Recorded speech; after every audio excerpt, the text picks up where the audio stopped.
wabarakatuh. Saya Muhammad Aditya Rahman dengan NPM 2405040018. Kali ini saya akan mempresentasikan tugas time series analysis moving average and exponential smoothing. Yang pertama itu, apa itu time series? Time series itu adalah data yang dikumpulkan berdasarkan urutan waktu. Contoh dalam kehidupan sehari-hari adalah harga saham harian, suhu cuaca per jam, penjualan toko per bulan, dan jumlah pengunjung website per hari. Kenapa penting? Karena time series itu sendiri bisa membantu kita dalam memahami pola di masa lalu dan memprediksi masa depan. Contohnya sendiri itu, toko bisa memprediksi stok barang untuk bulan ke depan berdasarkan penjualan bulan-bulan sebelumnya. Lalu masalah dalam time series itu sendiri adalah data itu sering mengandung noise atau kebisingan. Fluktuasinya itu acak yang membuat sulit melihat pola. Lalu ada variasi yang tidak teratur dan pola sebenarnya jadi tersembunyi.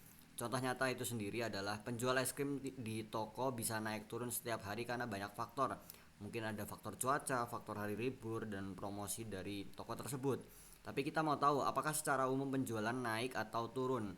Solusinya adalah teknik smoothing atau pemulusan yang membuat data lebih halus sehingga pola menjadi lebih jelas. Moving average atau MA, konsep sederhananya itu rata-rata bergerak sama dengan menghitung rata-rata dari beberapa data terakhir.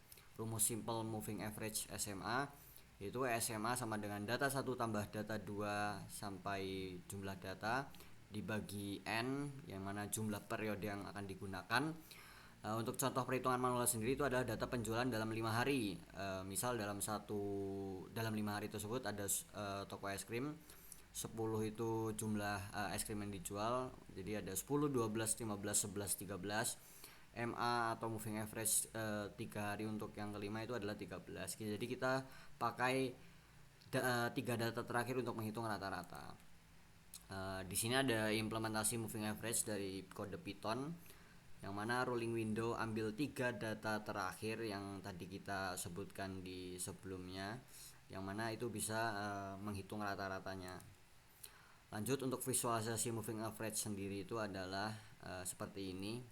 Ini hari kedua, keempat, sampai ke-14. Ini ada data asli, bisa kita lihat di sini. Yang mana interpretasinya adalah garis biru itu adalah data asli yang berfluktualisasi, dan garis merah itu adalah moving average lebih halus. Yang mana karena kita tadi menggunakan metode penghalusan, jadi moving average itu bisa membantu kita melihat tren naiknya itu lebih jelas. Lalu ada exponential smoothing atau yang kita sebut dengan ES. Bedanya apa sih dengan moving average? ES sendiri itu memberikan bobot yang lebih besar pada data terbaru dan bobot lebih kecil pada data lama. Rumus simple exponential smoothing itu sendiri adalah S sama dengan T alpha kali data T tambah 1 min alpha dikali S sama T dikurangi 1. Lalu kapan sih atau kenapa kita menggunakan ES? Karena data terbaru itu biasanya lebih relevan untuk prediksi masa depan. Contoh, penjualan kemarin lebih penting daripada penjualan 6 bulan yang lalu. Untuk implementasi exponential smoothing di kode Python, ini ada penjelasan kodenya. Jadi untuk alpha 0,3 itu data baru yang mempunyai bobot kisaran 30%. Dan untuk EWM itu sendiri yaitu exponential weight moving average, yang mana semakin besar alpha semakin mengikuti data terbaru. Lalu ada visualisasi exponential smoothing. Exponential smoothing atau perbandingan alpha di sini bisa dilihat. Untuk biru itu menggunakan data asli, yang garis biru di atas ini ada data asli.